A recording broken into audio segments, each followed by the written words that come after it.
each do. So let me start all the way down to my very right, DA Jose Garza. He is the district attorney, just won an incredible, tough primary against a Democratic, a more tough-on-crime challenger in his, about to be in his second term, I am sure, in Travis County, which is Austin, Texas, one of the biggest counties. Yes, I see some Texas fans in the room. I, too, am an honorary Texan. Lots of my family lives there. And what I'm really excited for Jose, and we're going to use first names here because we're family. Yep. What I'm really excited for Jose to bring to this panel is first, as a candidate and a politician, how do you counter fear and the right-wing agenda? And then when you govern, how do you actually counter that day-to-day and advance an agenda that, again, is about hope, optimism, and solutions? Terrence Woodbury, incredible pollster, co-founder of Hit Strategies, and if any of you have heard him on podcasts, in the news, quoted, and he is everywhere these days, you will know he is unafraid to tell some hard truths and accompany them with really obvious, smart solutions of what do we do. And I would say Terrence's work for me has been so transformative to say we can't pretend a problem isn't there when it comes to progressives, when it comes to the voters that we think we have in our fold. We have to keep earning voter trust. It is not to be assumed, and I think the work that Terrence does to say, here's how we win trust, is so powerful and so important for this moment, especially as we're thinking about the narratives of fear and how do we counter it. And then last but not least, Imara Jones, who is an incredible political journalist, somebody who comes from having done policy in the White House to, for the past a few decades, really sort of launched an incredible narrative work project. Did you make a face to that? Yeah. Sorry. It's in your bio. You can say, no, am I wrong about that?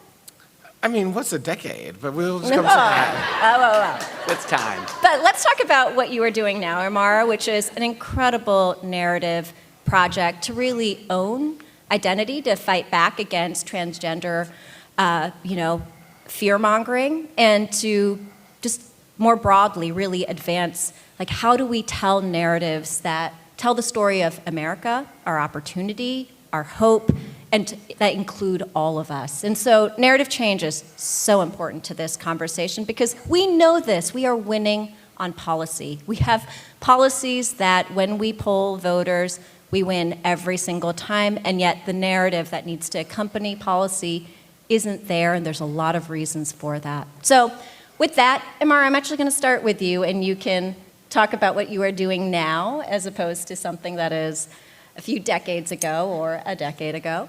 But one of the things... She's not going to let that go. Well, I didn't see your face. So one of the things that I think is really powerful about your work is you have made really clear that the fear agenda isn't just there. It didn't just emerge from nowhere. It is actually built with infrastructure, with power, with money, with deliberation. So say a little bit about how has the right sort of infrastructure to create that agenda of fear, how was that built, and what are the lessons for us as progressives? And on the left, what do we do? Yes, so I run an organization called Translash Media, which was founded in 2018. Barely a decade ago. And Translash is a narrative change organization that uses journalism and nonfiction storytelling to center the humanity of trans people in order to end violence and to save democracy. And those two things are inextricably linked. And we do so in as many ways as possible, and in two primary ways. We do so in ways that uplift the creativity, the joy, the power that trans people bring to the country right now. We had, for example, a nationwide documentary on PBS that aired on June 24th called American Problems, Trans Solutions. And then we also do so in another way, which is that we lay out the way in which the Christian nationalist movement is building us up into a population of people that are problematic in order to justify and usher in an era of authoritarianism. And we try to do so and that primary body of work is through an investigative podcast series that we have called The Anti-Trans Hate Machine, A Plot Against Equality. That project began in 2020. It is now season 3 of Anti-Trans Hate Machine will launch in September of this year. And so what I'm about to tell you is going to center more on that body of work and is a result now of 4 years of us and the investigative unit that we have inside of Translash who is doing this sort of work. And if you want to just keep up with what we're doing, just go to translash.org and sign up for our newsletter. And each week you'll be hearing about all the amazing things that we're doing because we also have zines and a written platform and a political podcast, which I host called The Mess, Amara's Guide to Our Political Hellscape. So you can also sign up for that. I have no idea why we named it that.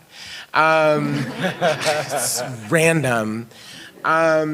So I think the thing that's most important to think about is that fear fundamentally is not only something that the Christian nationalists and authoritarian movements use, it's actually where they live. Like, these are very deeply fearful people. And they genuinely believe that the world is a frightening and scary space. And that's why they believe that the country needs to be authoritarian on some range, including that driven by religion, Christian nationalism, in some way. So I don't want us to think that this is only a ploy. We are talking about people who this is their worldview, and this is literally where they live. Like this fear is where they live. And they don't understand why y'all aren't afraid, right? And they believe that it is their job for you to understand the way that the world is, for you to understand why they believe what they believe, because if you do, then you will naturally come to their side. Right? Like, it's not only a ploy. Progressives like to believe that people don't believe what they really believe, and I think you have to accept that when people tell you that they believe something, it's actually what they believe. You don't know more about what they believe than they do. So the thing that I think that's really important about the way in which trans people, 1% of the population, 1%, has been transformed into one of the top legislative priorities of the Republican Party, where there are now 620 anti-trans bills that have been introduced this year. Half the states have passed anti-trans legislation to deal with 1% of the population, is because they fundamentally, from this fear standpoint, believe that trans people are a fundamental threat to the rest of the country. Like, it's actually a belief. And they then have created an entire infrastructure to convince everyone of the same thing that they believe. And that infrastructure, I think one of the things that people have to think about is the result of a lot of intelligent brain work. We are not talking about dumb people. We are not talking about people who don't understand, like, the world around us. These people are not Luddites. They understand that we think that they're Luddites and that they believe that that's to their advantage, but they're not dumb. And one of the things that's happened is that because they are amazing cultural listeners, have spent the past decade bringing us to this conversation about trans people. Where we are is not an accident, it's by design. It's the result of a lot of poll testing and focus grouping. It's the result of a lot of message testing. It's the result of a lot of organization and mobilization of billionaires, of think tanks like the Heritage Foundation behind Project 2025. And there's a lot of energy that has brought us to this point. And so I think that when we think about the conversation of fear, we have to understand that it has two purposes. It is both meant to change the conversation about what matters, because if we're talking about those things, they know that it would automatically shift the political conversation. See how wrong they are. And secondly, they know that it can be politically advantageous to do so. Because, for example, in this conversation about trans people, fear-mongering about trans people is fairly easy because we live in a transphobic society. Mm-hmm. I mean, if you have not grown up transphobic in America in some way, then something's wrong, because you probably should have, right? And they know that transphobia, disguised as the conversation around protecting kids, which has been poll tested. The American Principles Project did a lot of work around that and gave them that talking point, and a whole strategy, by the way, that they understand that if you talk about it as protection, then you can actually create conversations with people who are transphobic but don't want to appear bigoted. And they know that it creates conversations that people that they would never be in conversation with. They know that it creates conversations with them with suburban moms.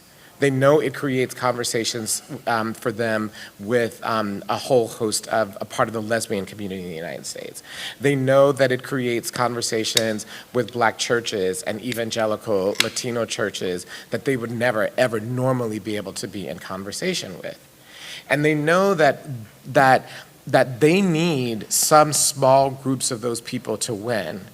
And that's because in the United States, out of 130 million votes that were cast in the last election in 2020, Joe Biden actually won by 45,000 votes. 45,000 votes in 3 states that switched, and it would be a different president and a different ballgame.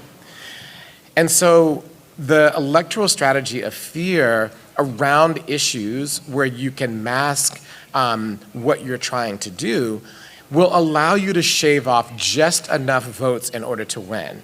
I think the margin of victory for Donald Trump in 2016 in Michigan was 2 votes per precinct. 2 votes per precinct. So do you believe that somehow fear-mongering around trans people can get you 2 votes per precinct? I think that their answer is yes. Yeah. And so I think that we have to understand this fear as both a part of a belief and as a part of a political strategy, and one that is comprehensive in nature by a very intelligent and well-resourced group of people. I really appreciate the reminder that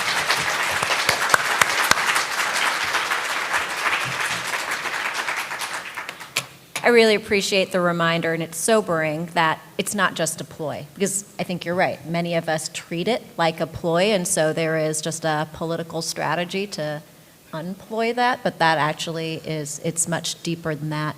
Terrence, I'm going to turn to you next, because in your focus groups and in your polling, I have heard you say, and I think it is a really important alarm to sound, where the right wing messaging and talking points that are harnessing fear around sort of idea of American identity, whatever that means, around freedom, around order and chaos. Those talking points aren't just making it to right-wing audiences, but in fact are sort of infiltrating everybody. So say a little bit about how that is happening, where that is happening, and then I think what we've found in some of the polling and research work that we've been doing specifically around countering sort of the fear-mongering on crime and turning the conversation to safety and justice, that the fear conversation only is potent when it's left unchecked. That's exactly right. And so I'd love for you to speak about that too, because I know that you and many others are like, there is actually a strategy, there's a narrative strategy that we can deploy if we were willing to have the courage of our convictions to do it. Yeah, that's exactly right. Thank you so much, and Jen, thank all of you for being here. I just have to state this at the top here that for some reason my head just started spinning as we started this conversation. I don't know if it's the lights or the last 3 days of travel, but I hope what's coming out of my mouth is more succinct than the way it's floating in my head. So bear with me a little bit here. You know, we have been seeing this since 2016, that the rhetoric from the right is infiltrating all of our politics. Both the fear, which is, to your point, not just a tactic or a ploy, it is a paradigm shift. It's changing the world in which people live in. And we are not living in the same world. Americans are not all living in the same world, and the media environment that we live in determines the world that we live in, right? And so, and that's what I've learned sitting in focus groups every single night. I live in Washington, D.C., but I like to remind people, I work in America, and there are different Americas happening right now. And sitting in these focus groups gives us a vantage point and a finger on that pulse. And so we see that the fear narrative, that the fear mongering is beginning, it has been penetrating our side, but we also see how the zero-sum politics, how because they are getting more, we are getting less. And there's an interesting shift here that we're beginning to observe, which is that the zero-sum does not just apply to positive benefits that we feel like we have lost. That the zero-sum of they are getting the things that I wish I had, that it also applies to a negative transfer, right? And I'll give you an example of that, and this is how masterful Donald Trump and a lot of the right have become. And we've seen this, this connection that they are beginning, that he's beginning to make between crime and immigration, right? And that this is the evolution of his crime narrative, is that,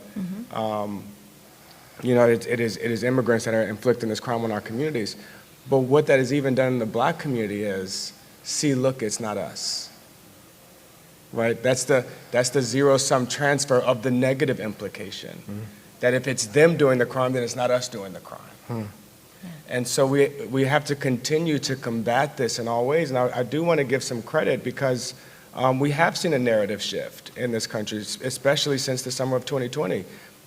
That narrative shift is being driven by the folks in this room, is being driven by advocacy groups like Vera and by activist groups like Campaign Zero and Black Lives Matter. It is not being driven by politicians. In many ways, politicians have continued to oftentimes seed the narrative on public policy, on crime and public safety. Because what we know is that we don't have to continue to cede and lose on crime. We actually do win on public safety. And that crime will continue to be a top issue across every election cycle. It is a top 3 issue for at least a third of the electorate in this cycle. But we also know that that their perceptions of crime do not match reality, right? That 80% of voters say that crime is getting worse. 80%. Here's the crazy stat, is that 90% of those people have not experienced crime. You know, and so we know that the perception is not matching reality, and that perception is being driven by the narrative, and that narrative is only allowed to thrive in the absence of a counter narrative. Misinformation only thrives in the absence of information. And so we not only have to continue to combat and be on the defense for these narratives, but we have to continue to go on offense and not just fight on their terms, but continue to change the terms of the debate so that we can win on public safety and not lose on crime. Yeah.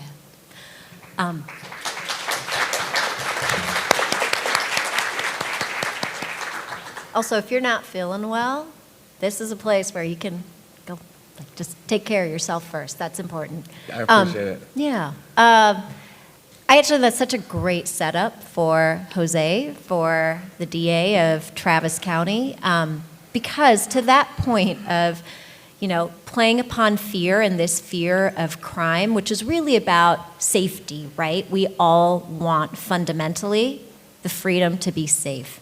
And that folds into many other freedoms that we feel like Democrats and progressives are actually doing a great job messaging on, like abortion right now. That is one place I point to all the time to say, everybody is on message, they are loud, they are not ceding ground, and it is working. We are seeing that since 2022 and the Dobbs decision. So can we take a lesson from that and actually apply it to things like crime, to things like the backlash and the sort of fear-mongering around trans people? Like, we actually do have an example in recent history that really works for us. And then I actually think, to your point, Terrence, the narrative, by and large, is really being driven by organizers, advocates, people on the ground, and not nearly enough by politicians. Jose, I would say you are, for me, one of the key sort of exceptions to that trend, because you won in 2020, and then you won your primary again earlier this year, not by being silent or sort of moving away from the soft on crime attacks, not by doubling down and being like, I too am tough on crime, which is what we usually see as a response from the left. It's like, okay, how do I make myself more like my opposition? Will that work? No, it won't. We've seen that time and time again. Talk about what you did in your race, and then every day as you govern, as the lead prosecutor and the person responsible for safety in Austin. How do you actually own a narrative that, at least by all accounts, seems to be working, even though you have a state legislature that's in your backyard that is working hard and successfully passing legislation to make your job harder every day? Whew. So much there. How's everyone doing this morning? Good. I'm really energized to be here. I'm really excited to be here with all of you because, first and foremost, it doesn't have to be this way, right? We know that we have the power to fix this, to beat back these challenges, to beat back this fear agenda. And as I look across the room, I know that these are our happy warriors to win this fight and to get this done. I want to talk a little bit about our recent political history, nationally and regionally. I want to talk a little bit about the substance of our work as progressives, and then do my best to answer the question about how I, as an elected official, govern in the face of all of this. First, the Republicans and the conservative infrastructure in our country using a fear agenda is not new.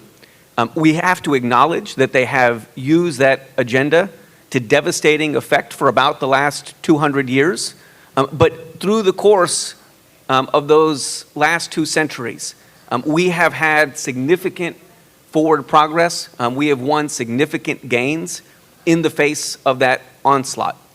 As recently in 2020, as we just talked about, and I think as everyone experienced, then President Trump relied almost exclusively on a tough on crime, fear-mongering message, and voters rejected that message across the country. In my own state, in Texas, in the largest county in the state, Harris County, home of Houston, Texas, we saw a coordinated Republican effort to outspend our county judge 5-1 on a message of fear-mongering, where they talked consistently about crime reaching crisis levels in Houston, Texas. Voters in that county rejected that message. One of my favorite colleagues across the country, Larry Krasner, in 2021, also faced a concerted effort, the largest expenditure by his police union in a long time in that city, and won his election with 65% of the vote. As you heard in my own race in March of this year, I was outspent 9-1 with a message. My constituents got a mailer with a child holding a bloody teddy bear with an adult's hand over his mouth. That is the kind of messaging that voters were receiving. And I was really honored and privileged to win that election with 67% of the vote. I think, and you are giving, I hope, yourselves a round of applause when you clap. I hope you are giving the voters of Travis County and voters all over this country a round of applause when you clap, because that was their victory, that was your victory, because we are smarter than that. We have seen this playbook before, And the reality is that we are right on the issues. We have to be confident in them. For all of his shortcomings, for all of his failings, and there may be panels on this throughout the day, Joe Biden has been the public safety president. Starting in 2020, crime began to rise all across this country. And on his watch, with progressive district attorneys in almost every major city in the country, crime has fallen through the floor. And it is not just good luck. It is because we are right on policy, because progressive policies make us safer. What we have seen from the top and what we have seen in communities across the country are significant investments in education, in healthcare, in mental health care. And at the end of the day, we know that that's what public safety is. It's access to good jobs. It's access to good schools to send our children. It's access to healthcare and mental health care. What public safety is stability. And our movement, the Democratic Party has invested significantly in that kind of infrastructure over the last 3 years, and this country is as safe as it has ever been as a result. In my job on a day-to-day basis, the number one thing I can do to answer your question is to take public safety seriously and to offer real solutions.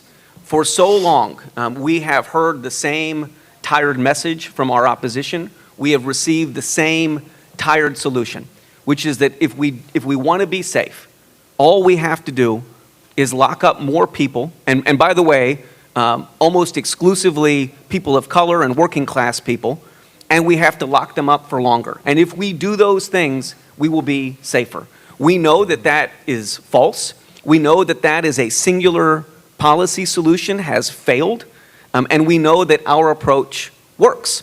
And so we have to be confident that our approach works, and we can't be afraid to talk about the success, afraid to talk about our progress.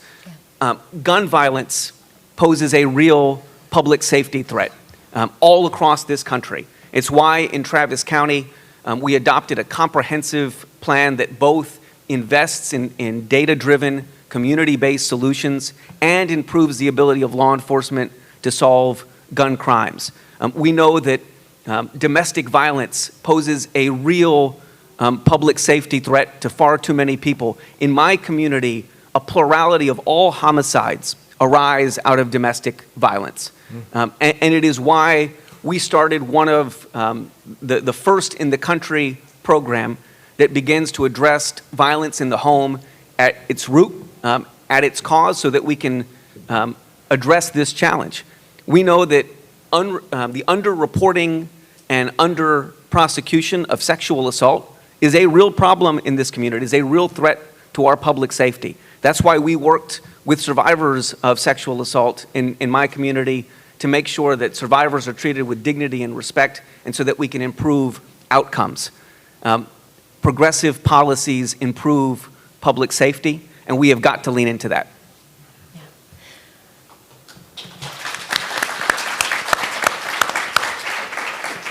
So I'm going to name the thing that is hard for us as progressives and where I think the challenge is, Jose, I couldn't agree more that everything you said is actually right on point when it comes to making communities safe.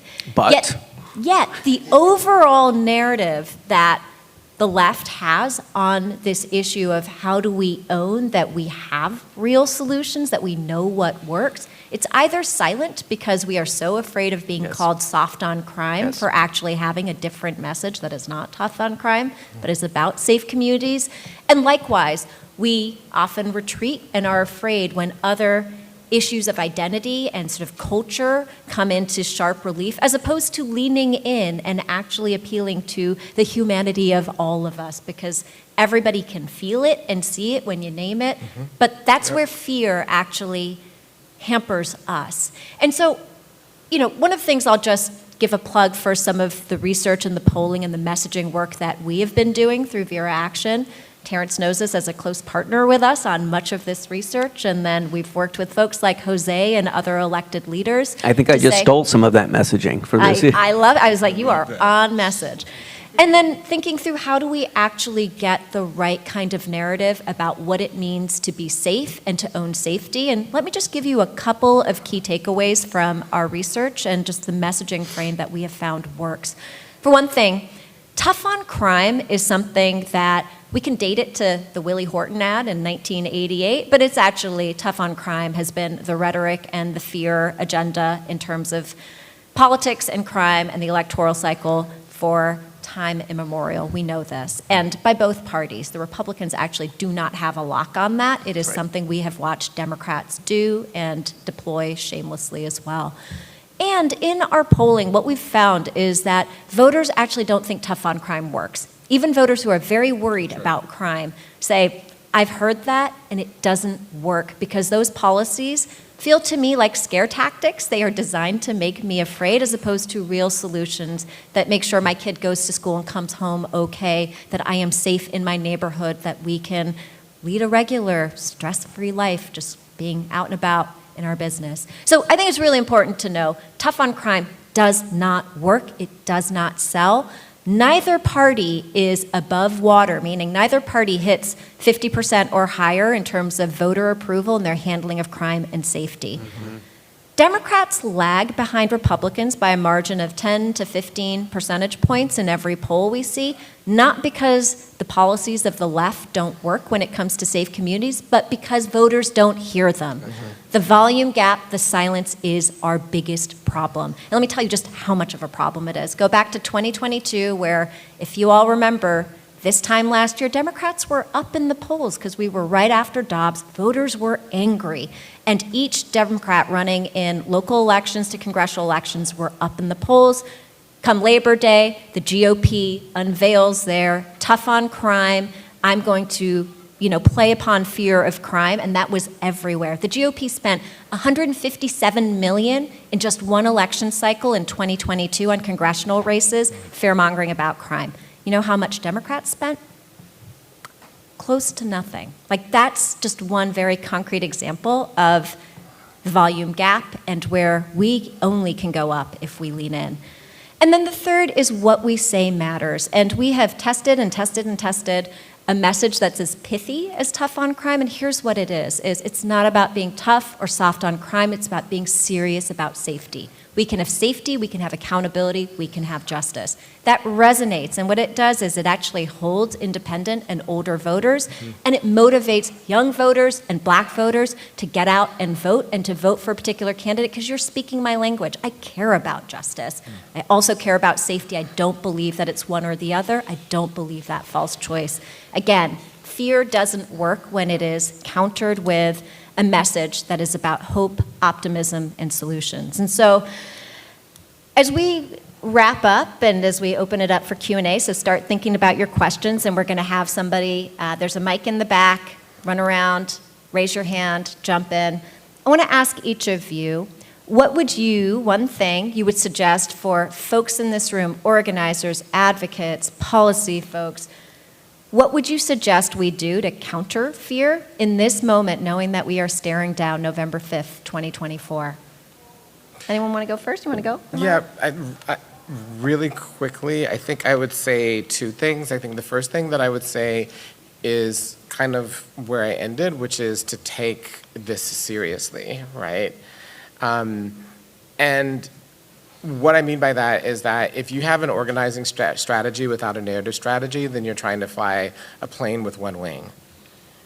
And I think that there has to be very focused energy around beginning to create and seed narratives in ways that are large and small. So I would task people to begin to think about that within your organization, within networks of people. There are actually several sort of narrative change think tanks that are, one is actually based in DC. There's some others that you can reach out to and say, how do we actually structure narrative? I think that that's really important. And if you're funders, you should start funding narrative change organizations that are progressive, period, full stop. I think we have to continue to change the terms of the debate. we have to, stop trying to beat them on crime and continue to advance our narrative on public safety and being serious on safety. I think we have to continue to, own the wins. Crime is going down. That is a win, right? I often compare crime stats to like gas prices, We got a camera on them as long as they're going up. There's a reporter out there with a camera on those gas prices showing them go up penny by penny by penny every day. But when they go down by $1, we record them going up by a penny, but we miss when they went down by $1. Yeah. And it's the same thing that's happening with crime stats, right? We have a camera on every single example of crime, but we do not promote our wins. And a part of that I've learned from Democratic leadership and electeds is that we don't want to appear to wave a mission accomplished sign when people are still in pain. Just because the gas prices went down doesn't mean that they're not still too high. It's the same thing with crime stats. Just because they're going down doesn't mean that they're not still too high. But we have to own those wins because it's the only way to demonstrate the efficacy that what we are saying actually works. And then the last thing I'll say is that we have to continue to draw a connection between some of these issues, the same way they're doing the same way they are inaccurately doing between crime and immigration. The fact that Democrats, have a 20-point advantage on gun safety and a 20-point disadvantage on crime means that there's a disconnection in these issues. We have to continue to connect our gun safety policies, which have overwhelming majority approval, with the ability to improve public safety. And then the last one is reject the false choice between public safety and police accountability. That is an FOP, that is a bullshit narrative of the FOP, that either we can keep you safe or you can hold us accountable. Voters reject that. Voters know that we can do both. And we have effectively done both, and we need narrative that demonstrates that. Yeah, love that. I will just add from our polling, we've done a bunch of exit polls in cities, mayoral races where crime was the top issue. So Chicago last year, Philly last year, and we actually asked this question about what voters think of various institutions. People don't like the FOP. They actually see it for what it is, which is a special interest. And I actually think that is, again, a wisdom that we need to impart to politicians, that coveted police endorsement actually isn't for voters what you think it is. So I think that is such a good point. If I could just add one thing to that, Yeah, we do need, one thing that that the right does effectively is identify a villain, and that villain is often us, people of color, immigrants, you know what I mean? Like they make their villain really clear. The police are not the villain. No. The police are not the villain. Americans will not accept that from the left. They will not accept villainizing police as the bad guy. FOP, that's a different kind of villain. Yeah. Smart. I'm glad you made that point. I think I will send my message to my colleagues in elected office across the country, and in particular to elected prosecutors across the country.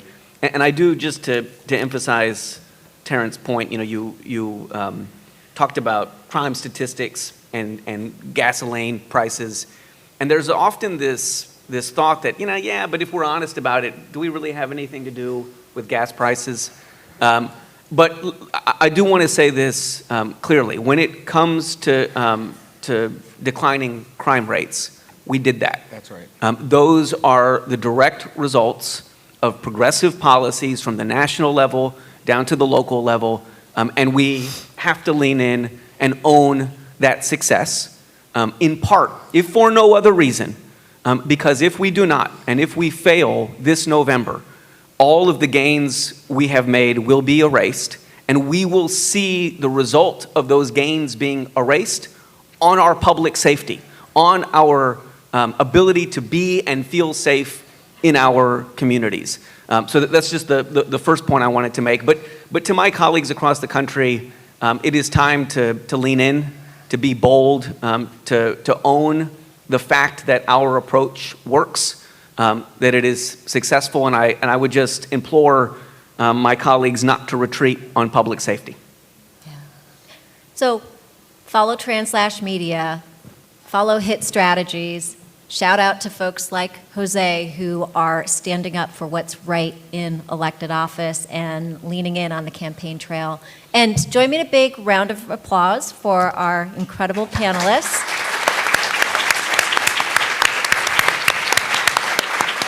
And then the wonderful Mathoni Wambu-Kral is walking around with a mic. I see a question there. I will just shout out people if I miss your hand, because these lights are really bright. Just yell. There you go. They are. Hi, first I just want to say thank you so much for your remarks and your preparation today, and I know you're not feeling well, so thank you for hanging in there. So I guess Mr. Garza talks about like it's important for us to lean in and be bold, and I try to show up in spaces and be authentic. And I feel like there is a disservice to credit.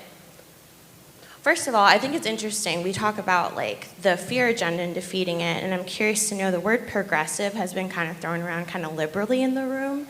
And like I consider myself a progressive. I don't know if I would align with police or prosecutors per se, so I think, and I wonder if that's a question that even matters really, like who is the who, like defining who are we and like what are our values.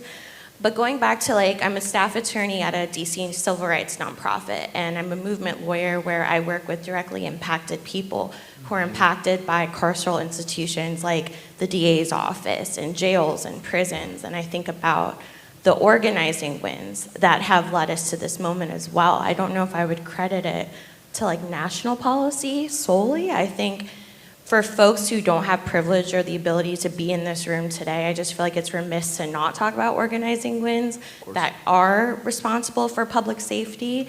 I also wanted to respond directly to a comment you made, Mr. Garza, about Joe Biden being like the public safety president. I think you said that.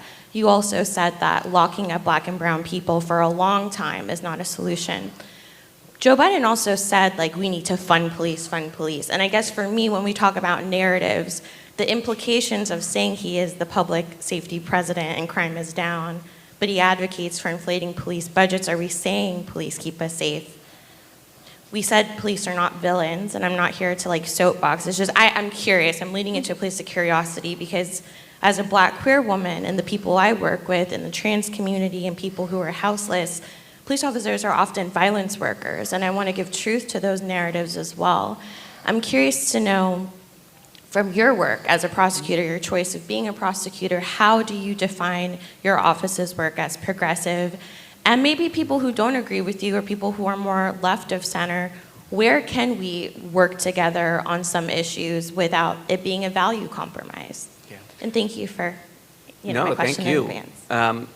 First of all, thank you for your question, and thank you for identifying, I think, all of those tensions. I just want you to know that on a personal level, I feel them every day. I started my career as a public defender on the Texas-Mexico border.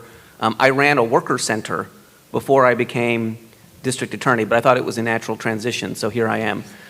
It's a joke, obviously. But the point is that I also struggle with the system within which I work, what that system was designed to do and what it does on a daily basis. And when I say those things, I mean the real and direct harm it causes predominantly, as I said, to communities of color, predominantly to working class communities all across this country, and finally, the way it fails on a daily basis to actually keep us safe.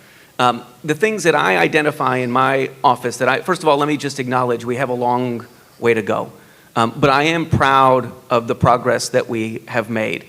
We have reduced prison sentences coming out of my office since I've taken office by almost 40%.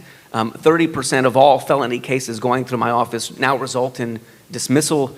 Those are, we should be honest and transparent, and for those live tweeting, those are predominantly nonviolent offenses.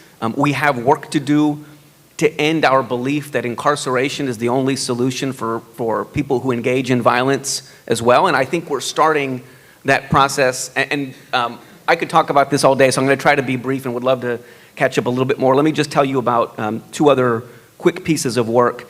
I alluded to a project that we started earlier this summer, but we have effectively ended the arrest of children for the number one reason that children are arrested in my community, which is assault, family violence, and instead are supporting those young people and their families through restorative justice programs. We are about to launch a gun violence diversion program that can end convictions for people accused of firearm violence, because it will improve our long-term public safety. So let me just make one more point, and then I will stop, but I loved your question. Let me also just acknowledge the real tensions that exist with this administration. And trust me, I feel them every day when it comes to immigration. The president, I implored my fellow elected officials not to retreat on public safety.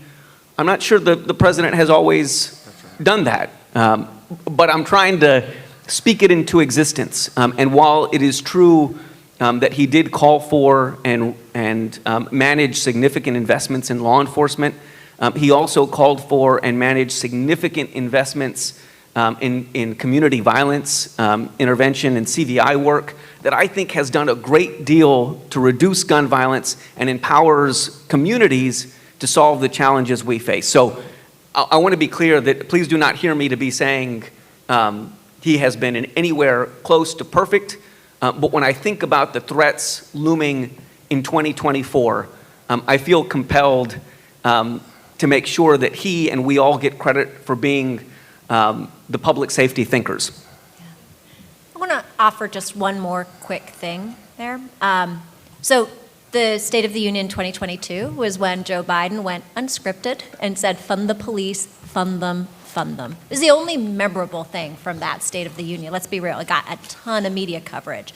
And then you fast forward to the State of the Union 2023. It was a month after the murder of Tyree Nichols by 5 police officers in Memphis, Tennessee. Tyree Nichols' parents were in the audience. And we know that many folks, the Congressional Black Caucus, we worked with them, other folks were saying to the president, you cannot get up there and talk about police and say, fund the police, fund them. And we watched, because of organizing, because of the pressure campaign, what Joe Biden got up there and said is, it's not about to be like the police are the problem, but he said, we ask too much of them, and we need a new approach that makes sure that Tyree Nichols and that murder doesn't happen again. What we need is to support the police to do the difficult jobs they're tasked to do, and we need to hold them accountable if they abuse their power or break the law. And look, when I think about Joe Biden and the work that we are doing as Vera Action to try and get the Democratic Party to actually own a message of we can have safety and justice, Joe Biden is the floor. So if we can get him to get off, fund the police, fund them, to support the police and have accountability when they abuse their power, that is a significant step forward. And then we have folks like Jose Garza and others, Summer Lee, who just beat back an incredible primary challenge in Western Pennsylvania, where she was called the defund candidate, the crime candidate. We can have others actually raise the floor altogether. This work doesn't happen overnight. It doesn't live with any one politician, not Joe Biden, not anybody else, but it is truly the work of incredible organizing and strategy and tactics in the moment. And these are small wins, but they are important wins to name as well. Our messaging guidance is on our Vera Action website. We've got a polling messaging library. Go to it. There's a lot around policing. And I'll just say to Terrence's point, when he said the police can't be the villain, what I know you mean by that and what we have seen in our polling is if you talk to the American public writ large and you name police as the villain and the problem for why we have the public safety we have, most Americans are actually not with you. Doesn't mean some aren't. Some very much are, right? And you got to know who you're speaking to, who is your base versus who do you need to persuade and bring over. And what we have found in our research with all Americans is fund the police or more police is actually not the winning message. It is That's right. support the police to do the difficult jobs they're tasked to do and hold them accountable if they abuse their power or break the law. It is the winning message not only with registered Democrats, but independent voters, Republican voters too. That is our new floor that still moves us forward, at least for me as somebody who's worked on criminal justice reform, a former public defender. This is the work I've done for 25 years, the work I will do for the next 25. That to me feels like a really important step forward. So just that sort of like level setting of what incremental but important change happens, and it's on the narrative front as well as on the policy front. There, two more questions. Hi, thank you. My name is Lee Shull. I'm from Sandy Hook, Connecticut. And my question revolves around the fear and the counter-narrative and the reactivity that we all have. Fear has been used from the beginning of this country, and it is universally used against all these oppressed identities that are represented here fighting for rights this weekend. And it's a very simple message that they have, whether it's the NRA or somebody else's fear. We all have a much more complex task in getting our messages out, and we collectively are kind of competing for attention, for donors. How do we, well, one, I agree we have to be brave and counter the narrative, but that's on the back foot, right? How can we better collectively, collaboratively come together? It's great that everybody's here this weekend, but beyond that, what can we do to amplify and go on the offensive so that we're owning a narrative instead of always seemingly being reactive and supporting each other, right? Uplift everybody, because we're all fighting against the same type of fear, and it hurts everybody here. Yeah, I mean, I think the thing that I would say is that any narrative that you hear is the result of a lot of work. Mm-hmm. And so the idea that we're just going to come together and have a narrative, that's not how it works, right? You actually have to think about going through the steps of what are you fighting for? Like, do we even have common language for the world that we're trying to build? That part. Right? That part. Do we even know that? How can you create a narrative if you don't have language for a world that you're trying to build? So I think the first thing to do is to get a common language. What are you trying to fight for? Because one of the problems that I think, and this goes to this, actually the success of their narratives, is that if you ask someone like, for instance, if you're like, I'm a progressive, and they'll be like, what that means, and they'll say, I'm anti-fascist, I'm anti-racist, I'm. What are you for? All you are doing is you've centered the things that you say that you're against. You actually haven't told me what you're for. You defined your identity by a rejection of other narratives, which means that you're centering those narratives. So I think that the first challenge is, what is the world that you're fighting for, and to define that. And the reason why I say that that's not easy is that how many places have you been in where that's been the thing that has been the focus of conferences like this for a couple of years, and then you get an answer, and then you start from there? Doesn't exist. It's one of the weaknesses they actually understand about progressives, right? That like we talk intersectionally, but we don't actually have an intersectional worldview. The second thing is that once you get to that commonality, you then have to do a lot of really intelligent brain work to come up with messages. So, for example, one of the best examples of a counter-narrative that sounds really simple, but was the result of an intense amount of strategizing and focus grouping and people who know a lot about marketing communications is Love Wins. Mm-hmm. Love Wins is an entirely different narrative paradigm shift around everything you were ever told about queer people. And it was really powerful. And it wasn't just something that they just came up with sitting, chewing gum in an office, right? There's a lot of money and intelligent brain work that went into coming up with that message and then figuring out the ways that you were going to seed it in a variety of different ways. That's the work that we have to do. It's not easy, and you have to be very serious about it. And it's not just about coming together and countering the narrative. That's not, it's complicated. Yeah, look, I would agree with all of that. I think that one of the hardest things that we have to do with our narrative is determine the future that we want. And that future cannot be the opposite of what they want. That's right. Right? Who we want to be can't just be the opposite of who they are. That's right. Our position on crime cannot be their position with the edges softened a little bit. You know, and so I think that has been one of the hardest things that I think the entire left is struggling with. I think a lot of Democrats are struggling with is, and I think that's a lot of what we see in this call for, I can't go there. Something else. Blame it on not feeling well, and you can take it back. I'm not feeling well. I can blame it on that later. But that's a part of what I think we see in the call of leadership, in the demands of leadership right now, and the leadership of this party is a demand for a future, for a vision of the future. And if we don't get that from one candidate, then there is going to continue to be a pursuit, not just of can you win, but can you tell us where we're going? Even if we don't know how we're getting there, can you tell us what our aspiration is, what we hope to be someday? And then the last thing I'll say, and I don't want to keep harping on this, but we have to own our wins. And I hear you about the criticisms that we have to make of this administration, the criticisms that we have to make of the left. But I have been imploring the progressive organizations that I work with, like Campaign Zero and Color of Change and Black Lives Matter, own the wins of this administration. Because we marched and we protested and we voted. We banned the no-knock warrants that would have saved Breonna Taylor's life, and banned the chokeholds that would have saved George Floyd's life, and put 100 black women on the bench and conducted more pattern and practice investigations to hold police accountable than the last 3 presidents combined. That's not because of a person in the White House. Those are organizing wins. That's right. And we have to claim and take advantage of that. Because hope is a very fragile thing. And if we keep inspiring them to show up and march and protest and then tell them nothing is happening, nothing is getting better because they're not perfect at that White House, then we're never going to achieve the perfect that we're pursuing.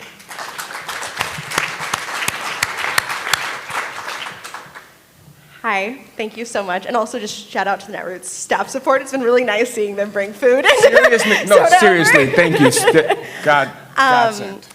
My name is Kate Alexander. I work at Madre. We're a global feminist fund and advocacy organization, and we have direct partners in many places, Afghanistan, Yemen, also in Gaza and the West Bank, as well as doing advocacy work here. And I'm not sure we can have a conversation about public safety without addressing rising Islamophobia, anti-Semitism, and the crackdown on protests, particularly on college campuses that we saw. It was such an extraordinary moment that I think was a real reality check on how vulnerable we are as the sphere agenda is winning, and it's actually criminalizing identity and dissent at a really alarming rate, where even our college campuses are not safe spaces for like political discussion and education.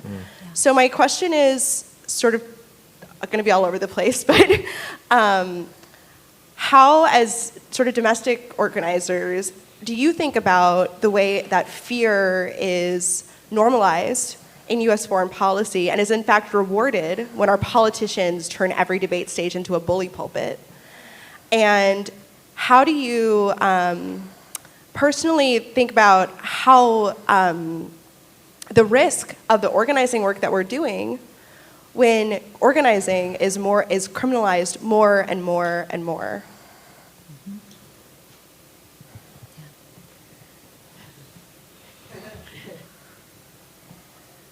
I rarely don't have an answer to things, and I think that is just, you're touching upon the very hardest and sort of sharpest edge of this work around what it means to be safe and the deployment of police. I mean, one of the things that I will remind folks of, though, is there is the sort of conversation that is happening in what I will call elite media, of like the New York Times, and that sort of paints a certain picture of what is happening right now on college campuses is like sort of just a small, like it's over here. That is actually not what we're seeing online if you're monitoring media there. And it's not what we're seeing in the polls either. I mean, we are working in the battleground states right now, and in Michigan, like, it is not actually a small sort of fringe thing to be deeply concerned about what is happening in Gaza, right? And to protest. So what I would say is, yes, I think we are at this sort of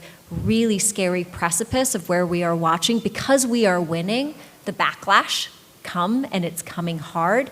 And yet, every single poll that we have done and what I've seen from others is that there is a real generational divide. And in our polling, it's somewhere around 40 and under to 30 and under, where the sort of the power of fear and that weaponizing of it, it just no longer holds with younger folks. And so when I think about what the slightly longer term, getting out of 2024, what the work is to do, it is to make sure that young folks who are protesting, who are making clear what they want to see in the world they want to see, that we are listening, and that those are the folks getting elected, those are the folks who are driving and setting the policy and the political agenda for elected leaders, and that we are thinking about media beyond the sort of like small elite outlets that tend to dominate, but in fact don't reflect true public opinion. So I don't know if that really answers your question. It doesn't. It sort of gives us a little bit of a longer arc. But I actually think that that is what I see from both public opinion as well as like where true sentiment is and where I think momentum is. That was a hard question, a great one, and I'm really grateful to all of you for being here and for the great questions, for the great discussion, and thank you. Oh, we had two more? We are out of time, though. That's the, sorry about that, but I will stay for a little bit. I don't know if other folks can or not, but thank you. So grateful for this conversation. Thank you so much to our panelists. Thank you so much. Yeah, thank you.